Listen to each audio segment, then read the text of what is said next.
Cool. So before we kind of kick off into the chat, I'd like to just acknowledge the traditional owners of the lands on which we're all meeting and pay respects to their elders past, present and future.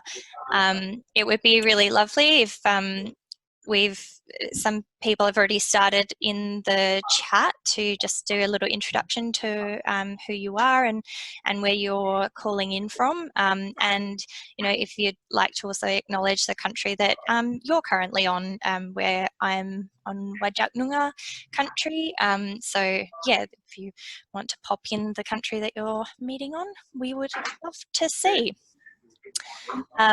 As Mon mentioned, the session is being recorded and will be kind of shared up later on once it is all over. So a little bit of housekeeping. If you can have your mic on mute, just we'll do a short little presentation first, and then we can open it up for Q&A at the end. So just while you're not talking, please just mute your mic. Again, feel free to turn your video off if you prefer.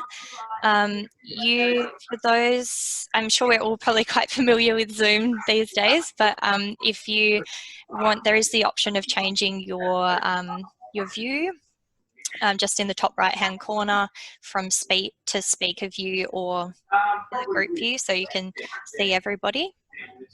And we do encourage you to use the chat section. So if during the introduction to the two programs that we're going to be talking about today, you have any questions that come up, if you can use the chat section to put them in, and we will be kind of monitoring and collate them and address some of them in the Q&A, and then we'll open it up for people to put their hands up and have a chat.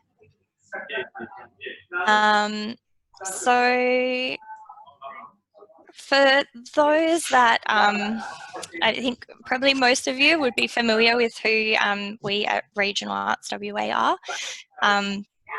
I guess my name's Fleur. I am the program coordinator for the current kind of Boost program that we're running, and I've been working with Regional Arts WA for a few years now, running different grant programs.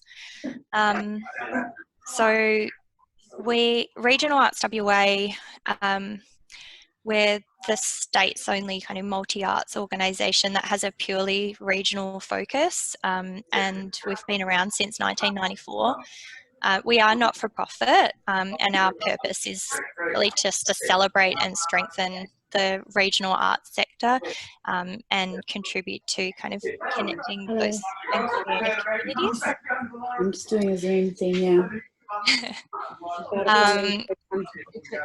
So as part of our programs, we do advocate for and administer funding. Can I just ask, there's too much noise in the background. Could you just ask everyone to mute? It's really difficult to hear. Sure thing. So everybody, just to mute, it's should be in the bottom left-hand corner of your screen. It's next to kind of the video. There's like a mute button. You can also do it by clicking Alt-A on your keyboard. I think that's everyone. Yeah, cool. Awesome. Where was I? Oh yes, so we administer funding on behalf of and with support from the state and federal government, and so the two programs that we will chat about today are an arm of that. One of them is the Regional Arts Resilience Grants Program, which is funded through the state government as part of their Regional Arts and Culture Investment Program. And that is for immediate support for the regional arts sector to recover from the COVID-19 pandemic. And then the RAF relief program, which we will touch on as well, is actually through the Australian government's $10 million recovery boost program, and that's through the Regional Arts Fund, which some of you may be familiar with. We run those and administer those programs each year. So I guess I might, we'll do a bit of an introduction because there is a couple of our project officers in the room today. So I might just give you guys just a quick little intro to each of us, because we'll be taking turns and talking about the different programs. So Mon, did you want to jump in and say hi? Yes. Hello, everybody. Am I unmuted? Everyone can hear me? Wonderful. Welcome. This is really exciting. I've been tasked with looking after regional chats, and it is very excited to actually have our first regional chats totally dedicated to our program. So we've got these amazing funds out there and this money that we want to give to you, and we'd like for you to know more about it. We found out this is a really, what we thought was a good way for you to ask the questions, find out about our funding, and go from there. So this is our first one. We've had Paul McPhail, our CEO, have a chat. We also spoke with Lottery West, and we've had Patrick Mariardi from our community also chat with us as well. So this is the first of our program ones. I'm going to trial something with you. So I don't know if you've used polls before. This is my first step at a poll. So folks, we're going to try a poll, see how it goes. So basically something will come up, hopefully, and I'll ask you to complete, there's 2 questions there. So if you could, I'll give you a couple of seconds to start completing that for me. Is it coming up yet? Launch poll, there we go. Learn as we go, don't we? So while you're doing that, we're looking to do a regional chat once a month. Possibly we might add other ones that come in, but if there's something you're really keen to know about, is there a topic out there that you go, oh man, I'd love some help with that, or I'd like someone to chat further on that, please do let us know. You could possibly do it in a chat function, or you could email us, call us, whatever it is you would like to do. Or maybe you want to host one. That would be really cool. If you've got something that you want to share with everyone, please do let us know, because these regional chats, we're going to continue on. So how are we going with the polling? Are we doing well? Is everyone 69% voted? Whoop, whoop. Good job, everybody. Maybe I'll give you a couple of seconds more. I'm sure everyone's done various Zoom ones, but maybe without polls before. I think they're kind of fun. Obviously, the recorded version won't have the poll coming up, so I'll talk about that in a sec. So I'll give you 3 seconds. 3, 2, 1. Polling is done. Okay, so I'm just sharing the results here. So it looks like mostly coming from the southwest, folks. Bit of a spread across the state. Who's in the other? Is that the Perth people, possibly, maybe? So we've got 39% that have said this is their first time applying for a grant. That's pretty awesome. Well done, you. Welcome. Welcome to the fold. Awesome. Okay, well, I'm going to hand over to you, Fleur. Or are you going to then introduce the others? Yeah, so thanks, Mon. So we've got 3 others hidden here in the people. Hannah, do you want to do an intro? Thanks, Fleur. Hi, I'm Hannah. I'm one of the project officers here at Regional Arts WA. So I've been with Regional Arts WA for 5 years now. So I have coordinated tours around the state before, and now have gone back into funding. So I'm co-managing, along with Chandel, the Regional Arts Resilience Grant.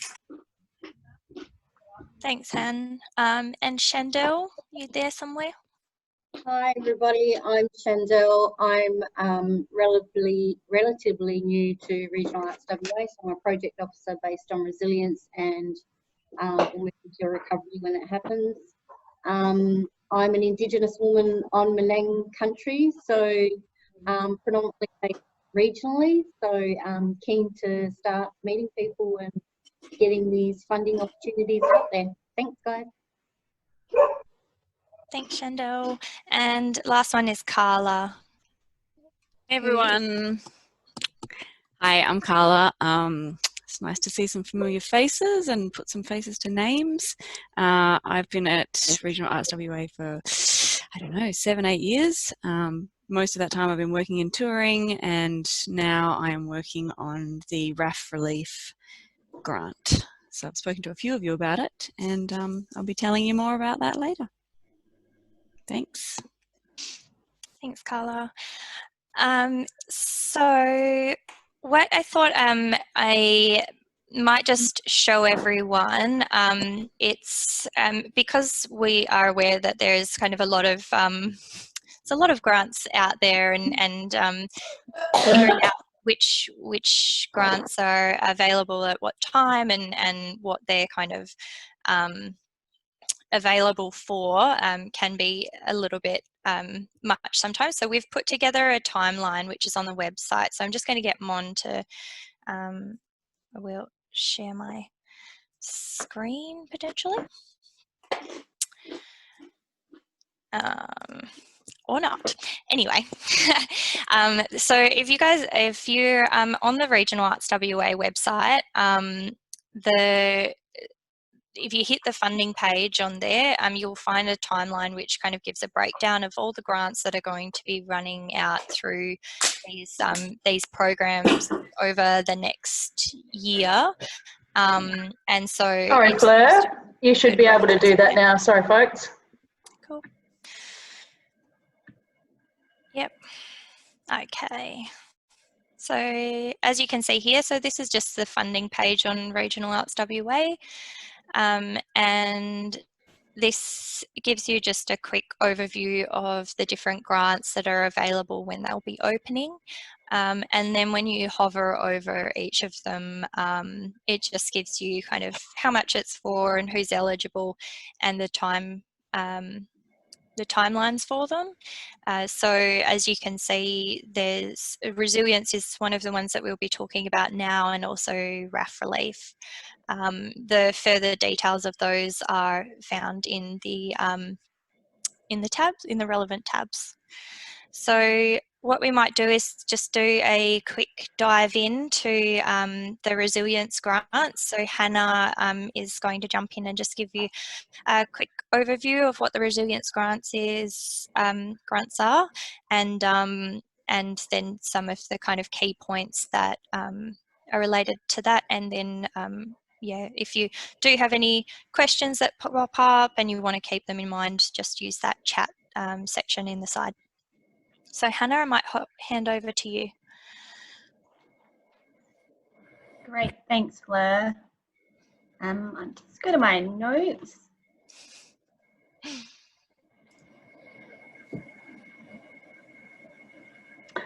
So the Regional Arts Resilience Grants are designed to assist regional artists, arts organisations and communities to sustain creative practices and participate in the regional economy during the immediate period of disruption caused by COVID-19. Projects may include creative development, community engagement and capacity building activities such as professional development and business development that abide with the COVID-19 restrictions. So with the resilience grants, there is 2 categories that you can apply to. So the first one is the community engagement. So for projects involving regional artists that significantly engage the community in which they are based and or broader regional WA community. So some of the projects that we're seeing coming through the resilience program, especially through the community engagement, are festivals, mural projects with your community, dance workshops, music workshops, etc. So if you want to do a project with your community that entires around recovering during the COVID and you've got a local artist that you would like to work with, then this is something that you can apply through the community engagement. So the development category is for projects that provide skills, business and or creative development opportunities for regional artists, art groups or community organisations. So some of the projects that are coming through currently the creative development, so we're seeing a lot through the art exhibition, developing a piece of artwork in any art form, So business development, you can, if you're an organisation and you're during COVID that you decided that you need to go through a strategic review, this is something that you can apply for, or governance workshops, and through skills development if you want to do workshops or masterclass in social media marketing, etc. So there is very broad at what you can apply through the development category. So if you've got ideas in the pipeline that are suitable to the development category, then come and speak to Chandel or myself. So the amount that you can apply up to through the resilience grant is $15,000. So the eligibility for the grant is primarily for individuals, not-for-profit organisations and local governments based in regional WA. So if you're an individual applicant, or if you're an organisation but doesn't have a current ABN, then you will require an auspice organisation to oversee your application to the Resilience Fund. So what can be covered? So we can cover artists and arts workers' fees, travel costs, project materials, venue hire, equipment hire, project administrative costs. The Resilience Grant cannot cover any assets. That's something that you can apply through relief or recovery for. So now we will show you a snapshot of the Regional Arts Resilience Grant's opening and closing rounds. If Monique can, yep, perfect. So there are 5 rounds for resilience. So the first round closes for next Thursday, the 6th of August at 5 p.m. for projects starting after the 1st of September. Round 2 opens from 7th of August until the 3rd of September for projects starting the 1st of October. Round 3 for projects opens 4th September for projects, closes 1st of October for projects starting after the 1st of November. Round 4 opens on the 2nd of October, closes the 29th of October. And for projects starting after the 1st of December 2020, round 5 closes the 30th of, opens the 30th of October, closes the 26th of November for projects starting after the 1st of January 2020.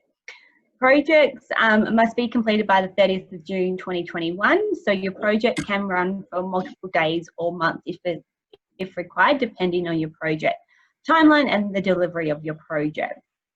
So we'll just give you a snapshot overview of the Resilience website page, and we'll just go through a few little things. So the assessment period will be generally around 4 weeks. So once your application is submitted to the Regional Arts Resilience Grant round, an eligibility check will be completed by the Regional Arts WA staff, just to make sure it complies with everything that we must go by. So the applications will be assessed by an independent external panel of artists and cultural workers from across Western Australia, which are selected by Regional Arts WA. So who to contact about your Regional Arts Resilience Grant? You've got a question or you want us to look at your draft application. So contact myself or Chandel and we'll be able to assist you. Our details are both on the website for our email and phone number if you need to contact us at any time. And then further down the page is where you can start your Regional Arts Resilience Grant application. So you, with that, clicking that link, you can actually preview the application form before you start the application process.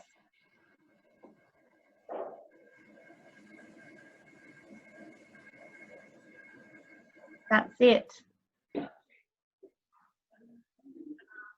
Thank you, Hannah. That's great.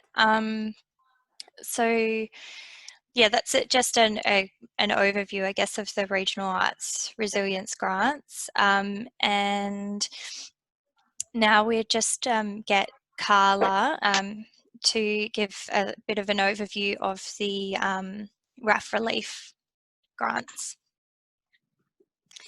Thanks, Fleur. So the RAF Relief is one of 3 funds coming out of the RAF Recovery Boost, which is federal money. So there's 3 grants: the relief, the recovery and renewal. Relief is the only one that's open at the moment. I believe recovery is opening this weekend. And recovery and renewal are for bigger sums of money over longer terms, 2-year kind of thing, bigger, longer projects. The relief, which is currently open, is it's a short-term relief for, as the name says, for immediate needs. And when we're talking about immediate needs, we're talking about projects starting within the next 1 to 2 months. It's a quick response style grant, so it has a 10-day turnaround from when you submit your application, and your application therefore must be submitted at least 10 days prior to the start of your project. And relief grants are assessed on a rolling basis, not through rounds like the resilience. So as they come in, they are assessed internally, and then money goes out as they are successful, until it is all gone, which it is disappearing quite quickly. So if you're interested, get into it. Projects must be completed by June 30th, 2021 for the relief fund. And those of you who may be familiar with the quick response grant that we had prior to this, you used to have to be able to demonstrate how your project didn't fit in with other funding that was available. That's not the case with the relief funding. Now you just need to be able to demonstrate that you do have an immediate need for your project. The other thing is that with all the RAF funding, it needs to align with at least one of the RAF objectives, which are on the page that's up at the moment. Sorry, I should have said that. This is the page on the website with info about the relief grant. So the 4 objectives there, you have to align with at least one of those and talk about your project in relation to that. You can find all this information in the guidelines as well, which you can access off this page and download. Things that you can apply for, similar to the resilience grant, all of those things, but you also can apply for assets now, which we've never had before, so that's pretty exciting. So yeah, artist fees, travel assistance, materials and those kind of things, and now also equipment. And as far as a project goes, if you're applying for assets or equipment, you would have your project start date as the date that you are purchasing the equipment, and you would have your finishing date as like a month or 2 after you've purchased it. So in your acquittal, you can demonstrate how you've used that new piece of equipment or asset. And the eligibility for RAF relief is determined by the MMM, the Monash map thing, determined by that number, that class right there on the screen. You can see it, so you can actually put in your postcode or where you are, and it will tell you what your MMM classification is. And for this particular grant, it does exclude some locations in the Peel region. So if you're in that area, make sure you check out if you are eligible or not. And I think that pretty much wraps it up. That's a snapshot overview. If you've got any other questions or you want to get into further detail, you can contact me. My details are there, or ask questions in the chat. Awesome. Thank you, Carla. So that's just a great kind of overview of the 2 programs that we kind of flagged to talk about, and that are open now, that you can kind of jump in and get in started on an application or access the guidelines or talk to one of the project officers about. Now, I'm just going to quickly touch on some changes that we've had to the application process for both of these grants, just because they are kind of in response to this world situation now. So we're looking at kind of measuring the outcomes a little bit differently. So we're working with Cultural Development Network with a new platform to look at how they're evaluated the outcomes of the projects that are coming through. And so that means we have kind of changed the application form a little bit and have some slightly different questions in there that you might not be familiar with, but we've had a really good response from the people that have started applications too. So I'm just going to give you on my screen a little overview of what this looks like in the application form, and also just a very brief example of how you may respond to these questions. We kind of these are just examples, so we kind of encourage you to consider them in relation to the impact of COVID-19, and also just expand on your responses more than the examples we've given. But basically, there'll be a section which is outcomes in the application form. One of them will be looking at the cultural outcomes of your proposed project, and the other will be looking at kind of measurable outcomes. So it's really about selecting the outcome that is most relevant to your proposed project. It's kind of understandable that you may look at it and go, I'm going to hit both of those, and those are both going to be our outcomes. We're just kind of asking you to focus in on one of them.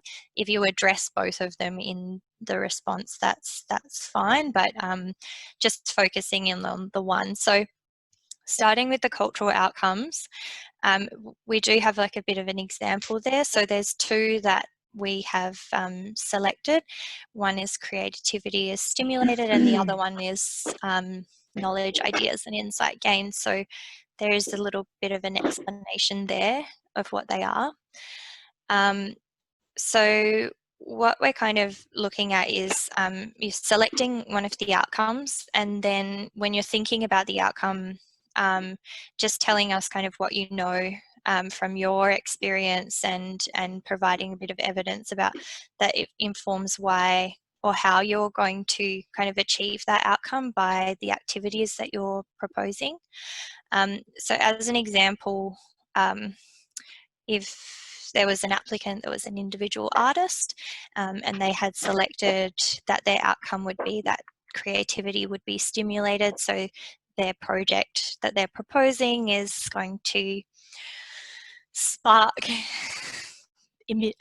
the sparking of imagination, creativity, or curiosity that leads to the desire of creative expression.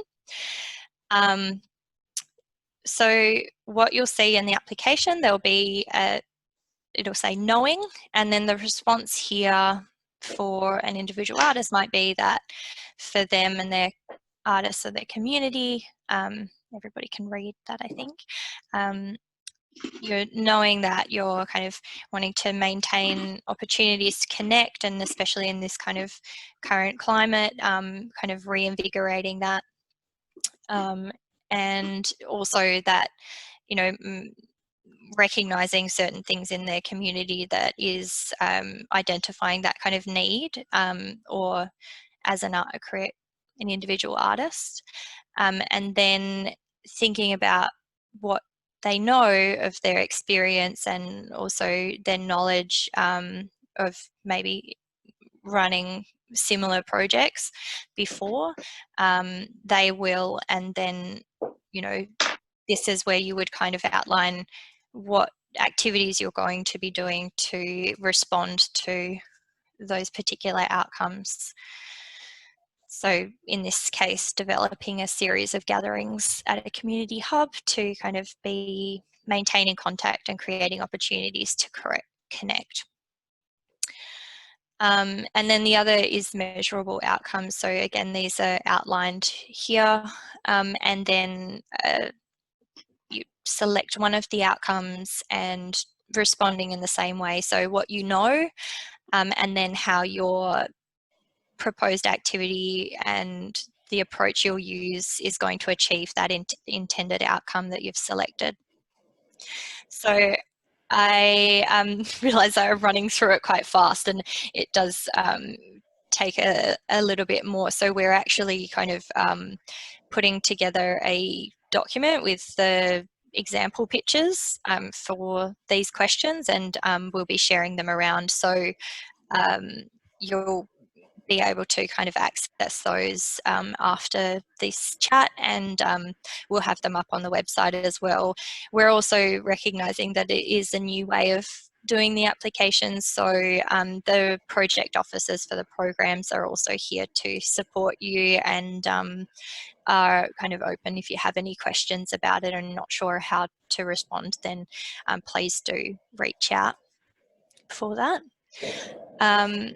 The other part of the application that I just wanted to touch on is the budget. So again, this has changed a little bit if you've had experience from doing our other applications. So in the budget, you will enter how much you are requesting from the fund that you're applying to, and then the section for cash income that's just where you enter any other cash income that you might be receiving. In addition to the grant money that you're applying to. And then also just noting down your expenses that you're expecting to incur as part of the project. And then one point is, again, the in-kind contribution. Now, this is really important to be putting a value on the in-kind, and we really encourage that because it does kind of show, I guess, the support that you're leveraging for your project, and also it's really helpful to just be recognising the time or resources that are being put into these projects as in-kind if they are. And then also just pointing out that for these grants, you will need to make sure that your budget is balancing. So these budget totals calculate automatically, so you will be able to kind of track whether or not you're balancing your budget. So making sure you've got the right amount of cash income to cover those expenses. And then lastly is just the support materials. So we really encourage you to kind of utilise this space to be kind of showing the artistic content or artist work that you're working with, your support from your community or the partners that are kind of relevant to the project. And there is that space there for letters of support and artists and arts worker CVs, and then you'll be able to see what the limits are for how many kind of different types of support material that you can upload to kind of showcase the work that you do, or what you're planning to do, or even kind of just support what you've written in your application. The last part of the support material is just if you're making sure that you're kind of acknowledging First Nations cultural and intellectual property. If you are kind of going to be working with First Nations cultural content or with their communities, and there is a space there to be uploading those evidence of support from the community or the organisations that you're working with. And that is me talking at you for long enough. So please, I've seen a couple of questions are popping up on the side, and so I guess what I'll just quickly say, if there is any other kind of information, or we'll be putting together a frequently asked questions document and also help guide for applicants, and those will kind of be uploaded you know, over the next month to support applicants in applying, and all our contact details are on the relevant program pages, and yeah, we'd really encourage you to kind of reach out to touch base with the project officers if you're interested. Now I shall stop sharing my screen, and we can jump into the Q&A session so people can have a chance to talk and don't have to listen to my voice as much. Now, Chandel has been just reading through the group chat, so and I think highlighting some of the questions that we can pop up, because I'm sure there's a couple that are very similar. So Shandell, I might get you to Just run through those. jump in. Yeah. So I think most of the questions Fleur did answer through the presentation, but I'll just run through a couple of them, and please make comments if you feel like you need more information, because we can follow up with you after the session.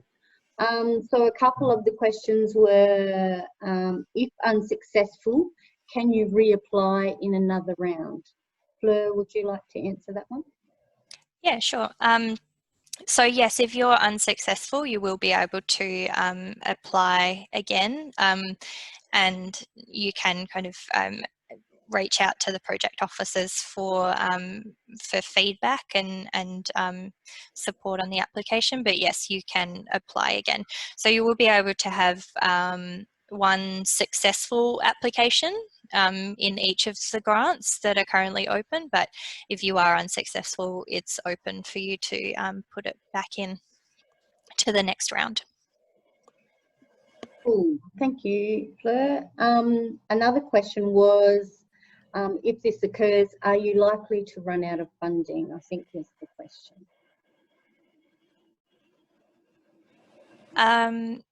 So as Carla said, for relief, it is, we have had quite a few applications coming in, so that one may run out, and we'll probably then transition into the RAF Quick Response Grant, which we would normally have, but is slightly different, has a different focus.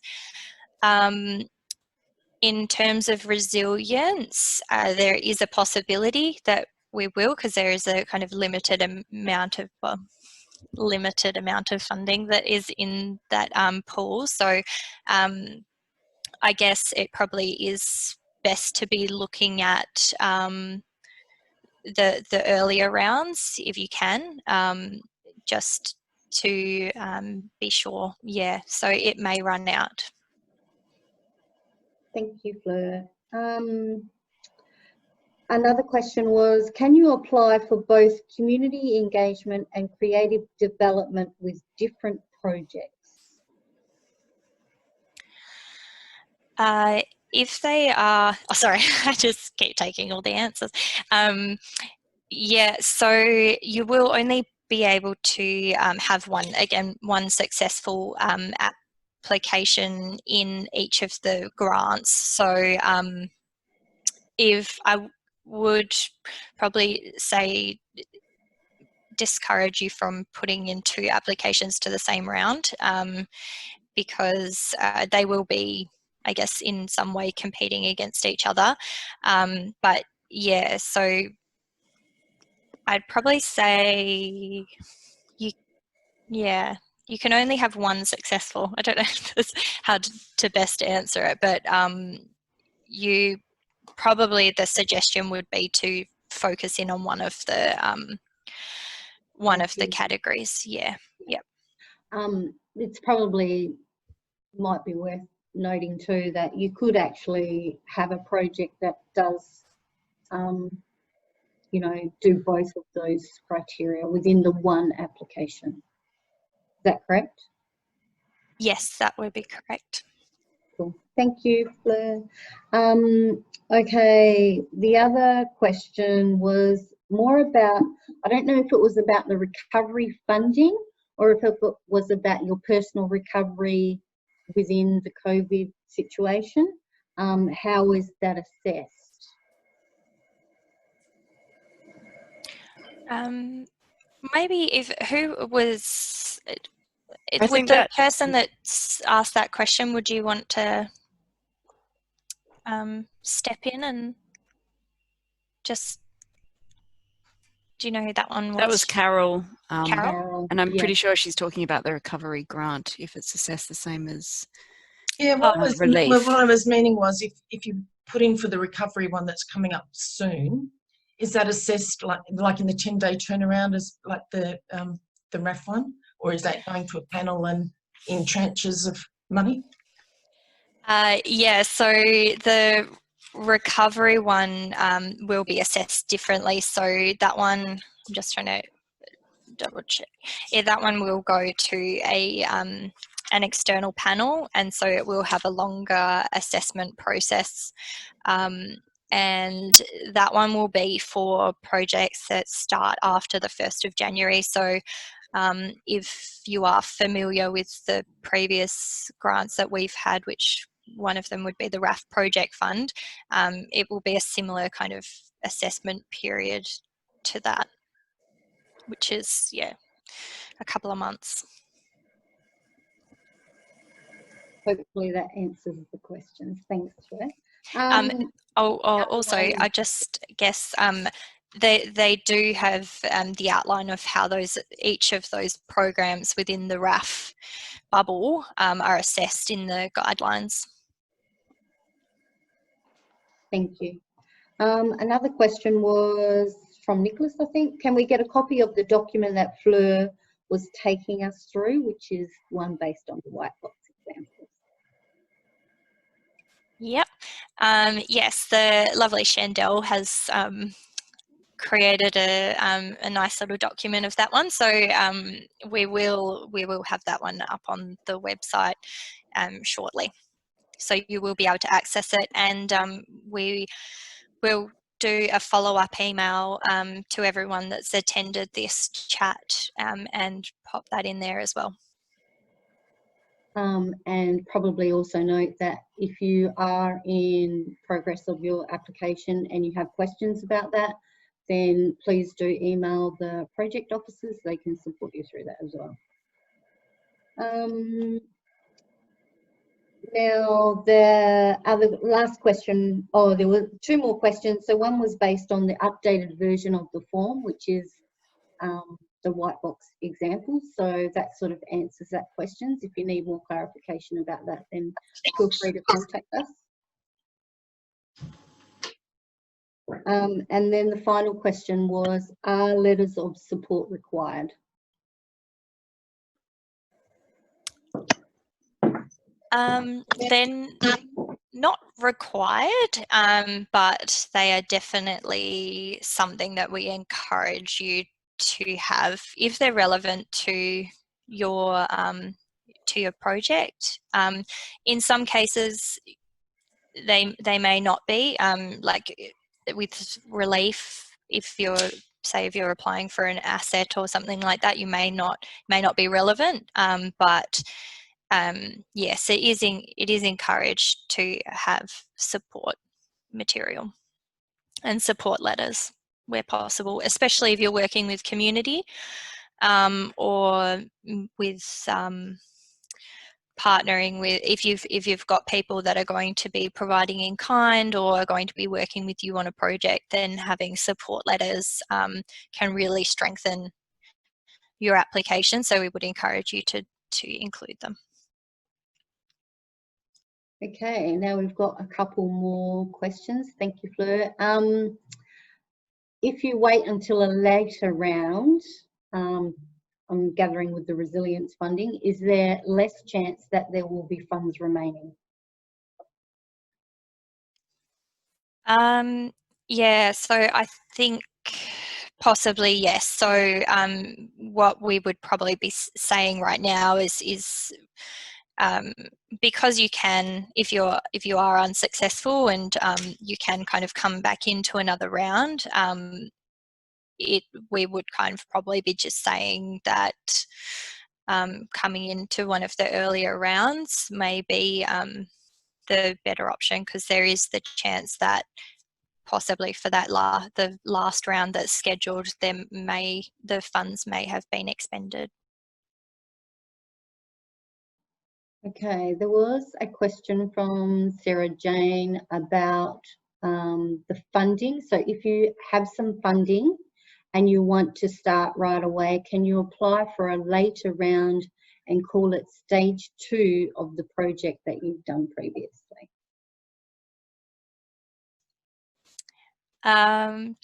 Yeah, so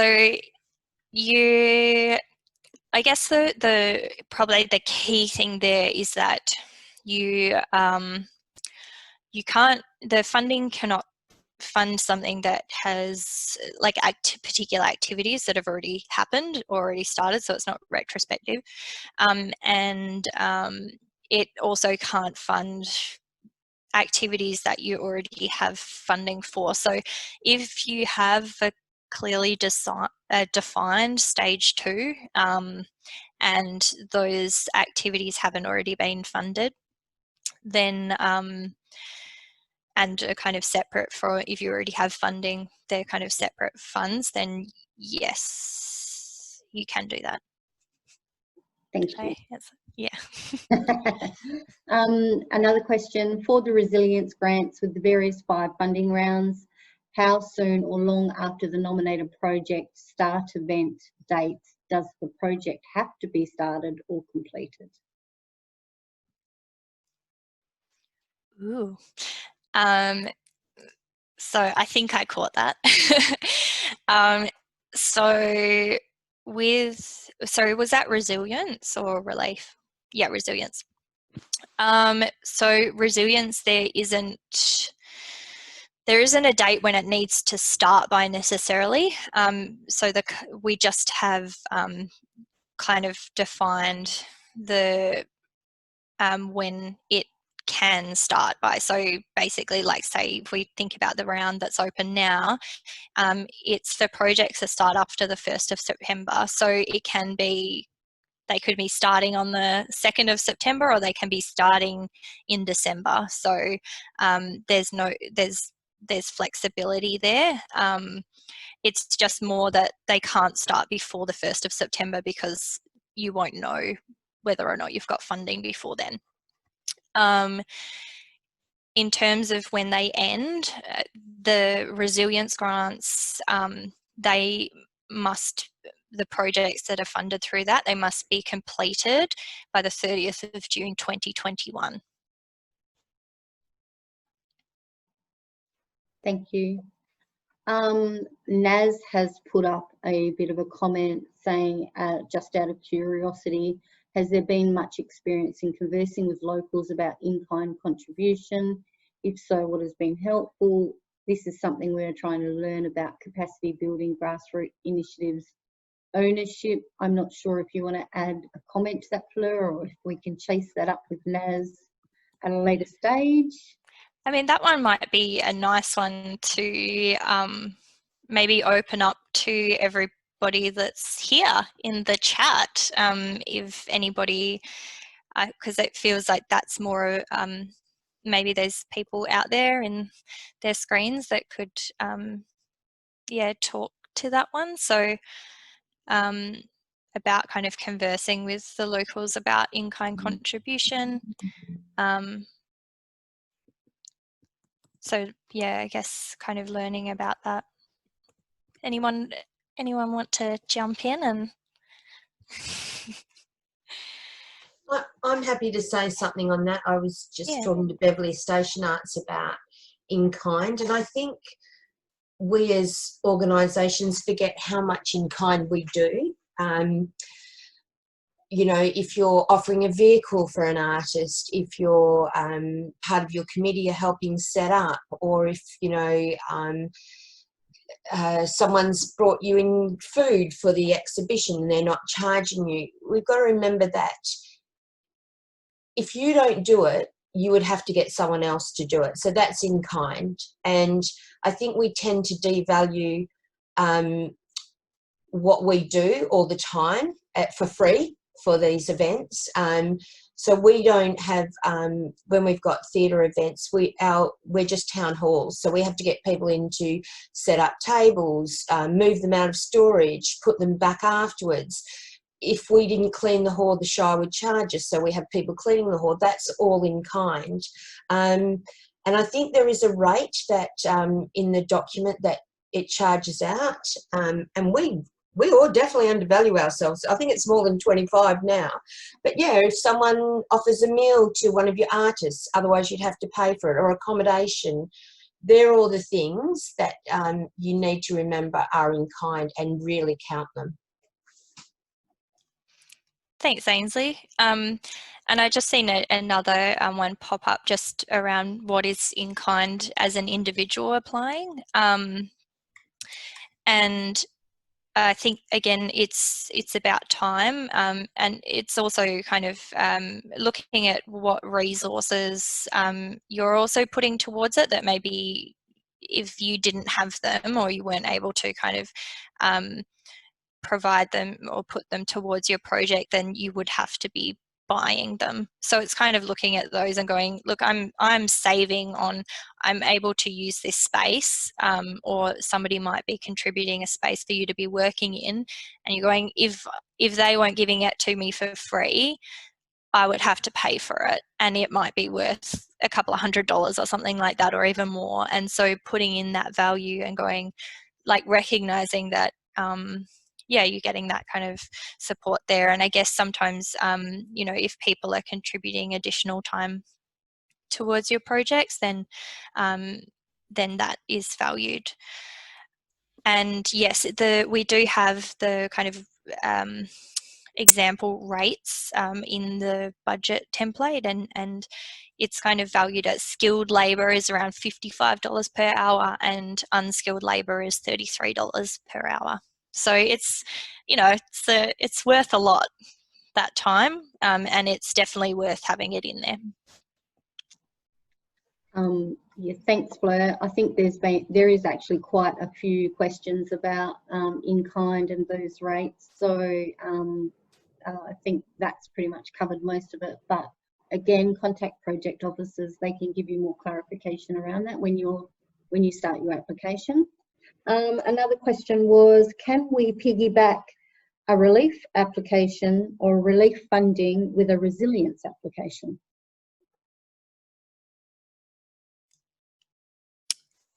Again,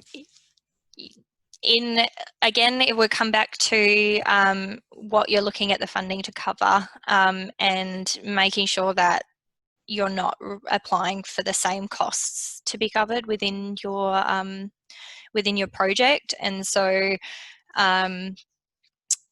if you're doing a breakdown of your project and going, okay, like if you're needing particularly, you'll notice that resilience and relief, they do kind of, there are certain things that one can fund and one can't, and they also have different objectives and different aims. So if you're looking at your project as a whole, there may be certain aspects of it that could fit relief and won't fit resilience. So yes, you can do that.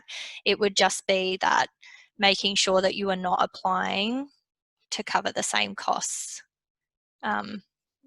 or same particular activities within the two grants. Cool, thanks, Fleur. And finally, a question from Isaac. To confirm, please, that all the rounds aren't capped individually and that it's cumulative. Yes, that is correct. Chandel, can I jump in there, given that's the last question? I'm going to ask a question because I've been chatting with artists and whatnot. And I guess, Hannah, I was chatting with you last week, Hannah or Chandel, can you provide some resilience ideas in terms of each category and roughly what people are applying for, so people can maybe get the creative juices flowing? I guess one of them was people can actually apply to have shows come to town, so there's that presenter fee, so possibly there could be a whole tour in that if you'll chat amongst yourselves individually. So Hannah and Chandel, maybe I'll throw to you with some ideas from each category if you could. Hannah, would you like to go first?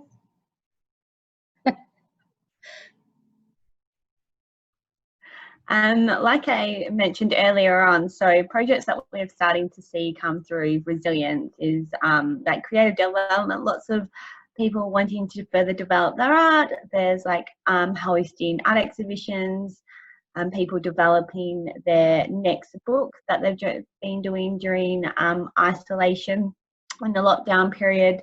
There's people wanting to do music workshops and dance workshops with their community. So in like the community engagement, there's been a few organisations thinking about murals with their community and doing mural trails around their community to engage and make it a bit more vibrant, and there's been a few festivals looking to cover their costs since the normal funding rounds have repurposed their money and shifted it to COVID-19. So they're looking for funding to help them with their artist fees and everything to cover their next few months of the grant. And probably the creative development components have been more about individuals applying to create pieces that they can actually exhibit at the end of their creative flow. So that's probably the creative development applications that we're sort of seeing coming through as well.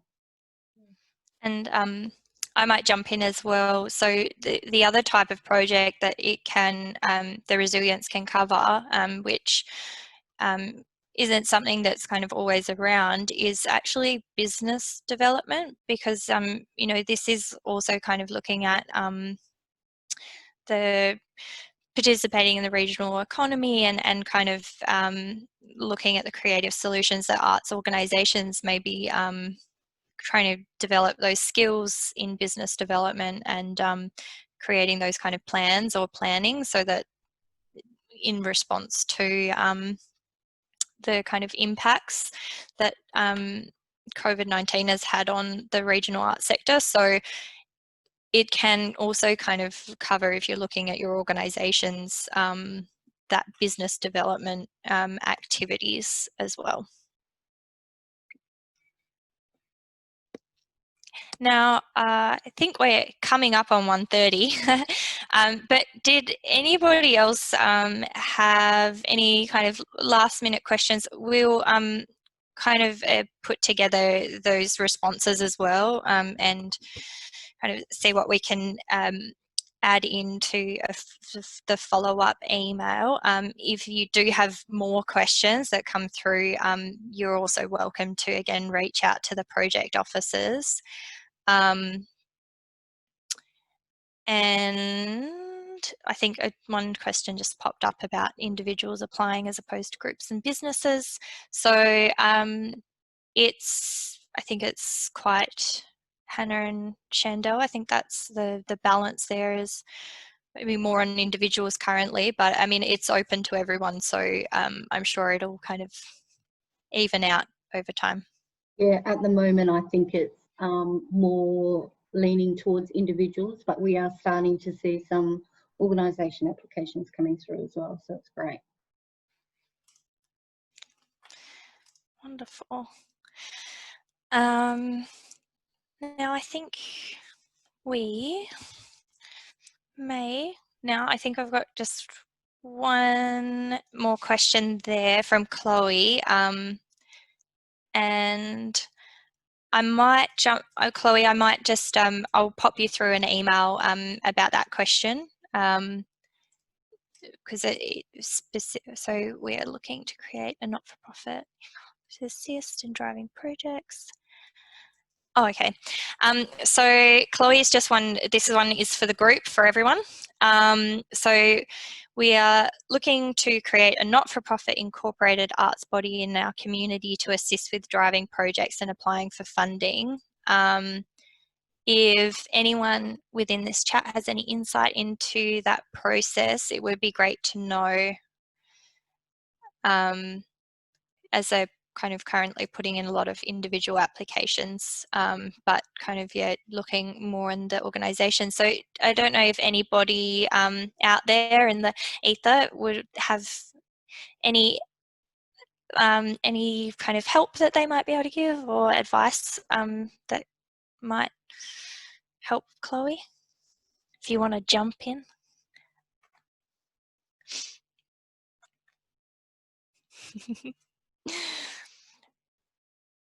Nope. Well, Chloe, I will. I'll just add something again. Yeah. Kudos, Chloe. I just wanted to say that the difference in our org, and I'm from the Ravenscourt Regional Arts Council, is when we were sort of unpaid staff a number of years ago, and we thought the way to do it was any money we got in, we would put towards our activities, and wouldn't it be amazing, and we'd be saving money. But you're right, you have to have paid staff now to keep going. we went to burnout. So I think it's a really good idea, and yeah, you start getting your paid staff, and you'll notice the difference in your org. We've just noticed our growth in the last 4 to 5 years by having paid staff. So go for it. I'm happy to have a chat at some time if you want to. But yeah, good on you. Thanks, Ainsley. That's awesome. So I might, now we're hitting 1:30, so I'm sure everybody is ready to go. Thank you so much for joining us on this adventure of our first regional arts chat around the grants that we have. Yeah, I've multiple times, and you're probably tired of hearing it, but further questions, please do reach out to one of our project officers. We're kind of here to help, and the website hopefully will be helpful as well. You can access the guidelines there and see that funding timeline to get an idea of when things are open and closed. Again, we're kind of in the process of putting together frequently asked questions just from our experience in this first round, and also developing an application guide to help out with those outcomes questions, which we will share once they're up and ready. The chat has been recorded, so we will be sharing that one as well. And yeah, we'll reach out with follow-up. So I think that, yeah. I want to quickly jump in and say stay tuned. We've got another one coming up in a month. We may cover resilience again, and we're looking at chatting about recovery, which is the new one. So stay tuned, register for that one also. Cool. All right, well, that's us. That's us done. I hope everybody has a really lovely day, and hopefully we will be kind of hearing from you over the coming months. And yeah, it's been lovely to see everybody's faces spread across the state. Cool. Thank you. Thanks, everyone. Bye. See ya.